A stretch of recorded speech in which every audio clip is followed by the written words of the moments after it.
Hello everyone and welcome back to the Belgian Beer Brothers channel. Cedric here in Antwerp with a brand new brew review, and today we are gonna taste a typical Antwerp beer because we are gonna have an Eilandje, a New England IPA by the Antwerp Brewing Company that also brews safe beer. Now, what is so special about Eilandje? It is not the 1000 New England IPA on the market. They actually brew it quite differently. Now, they do use barley, of course, and they actually don't reveal the rest of their grain bill, but they add a lot of other grains to make it a lot smoother, to make it a lot fuller in the mouth. So I am guessing maybe wheat and oats, but I don't know that for sure. Now, also, they do not use hops in the initial brewing process, so they eliminate all the bitterness in that cooking step. And because of that, they only get a very smooth and fruity beer at the end, because they dry hop with a fuck ton of hops. I mean, really a lot, and I mean like 10 times more than otherwise. They use some very aromatic hops, and I find this a very risky combination because they do use Eldorado, Sabro and Cashmere. So Cashmere is rather soft, Eldorado is a bit more tropical, and Sabro is quite aggressive with the coconut. So yeah, I'm very eager to try this out. Now, when looking at the bottle, this is a standard Steiny bottle. Eilandje gets a yellow cap. However, last month they started using branded caps for their other beers next to safe beer as well.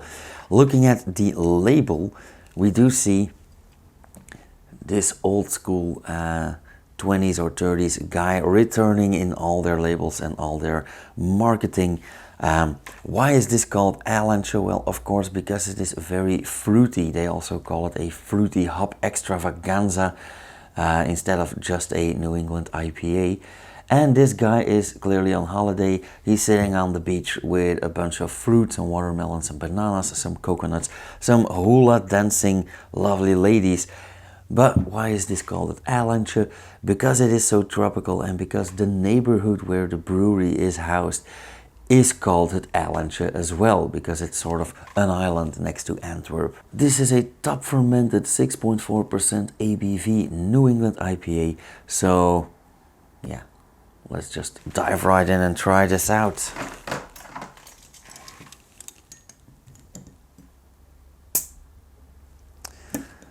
You guys might hear that I have a bit of a cold, so I hope that the aroma will overcome that.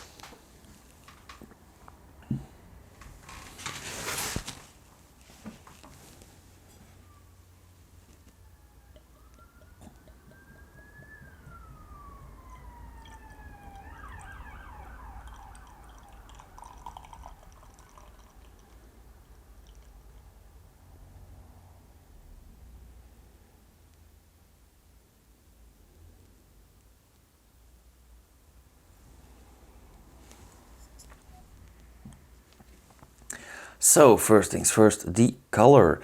I think this is a lovely, rather dark, I would call this like straw yellow or maybe even coppery.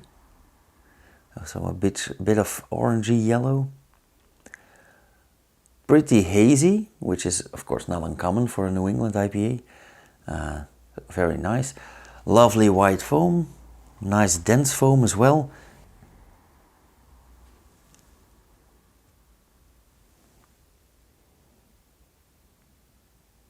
Ooh. Yeah, that is a serious hop bomb. What do I get out of this? A lot of hoppiness in the first place, of course. I'm getting a lot of tropical fruits, mango, papaya, a bit of coconut.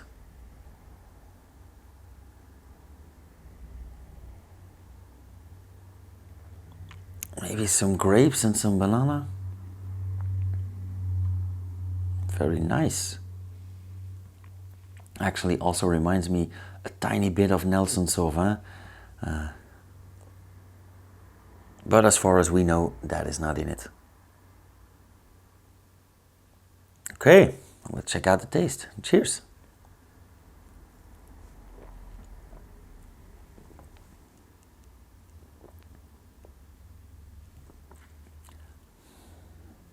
Yeah.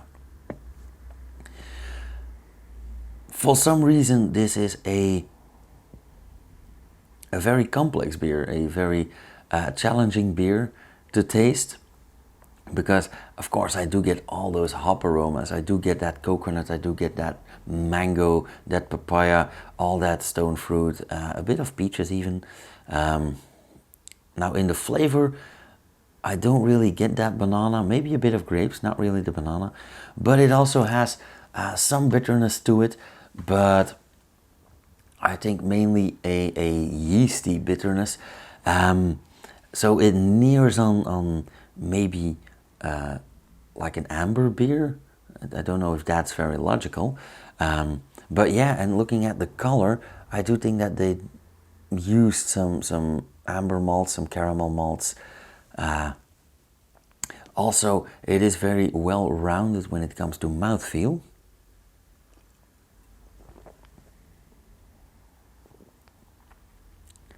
Rather high in saturation, but a beer like this can absolutely have that. You know that carbon dioxide and alcohol, ethanol, are flavor boosters as well. And these bubbles and this 6.4% ABV actually boost those hop aromas to a next level. So I think this is while being a rather aggressive beer, it is very well balanced as well.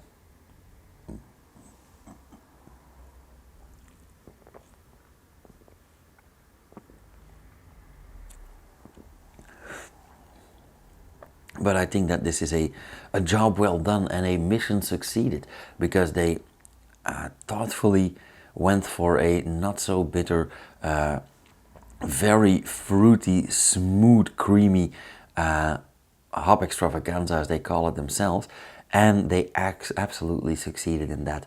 So yeah, definitely okay. Now you guys know that I'm not the biggest IPA snob or fan, but a beer like this easily gets a 375 in my book. So yeah, I think I just rounded it up. Lovely color, great taste. They did hit their mark. They succeeded in what they tried. So yeah, an easy 375. Maybe it would have been a 4 if I was a hop snob, but still 375. Nearing 4 is a great score for an IPA for me. Yeah, job well done.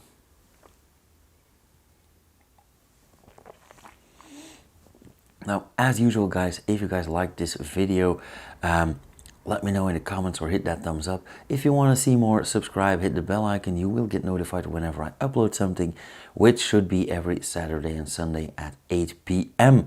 And yeah, I'll see you guys in the next video, which should be next week. Cheers.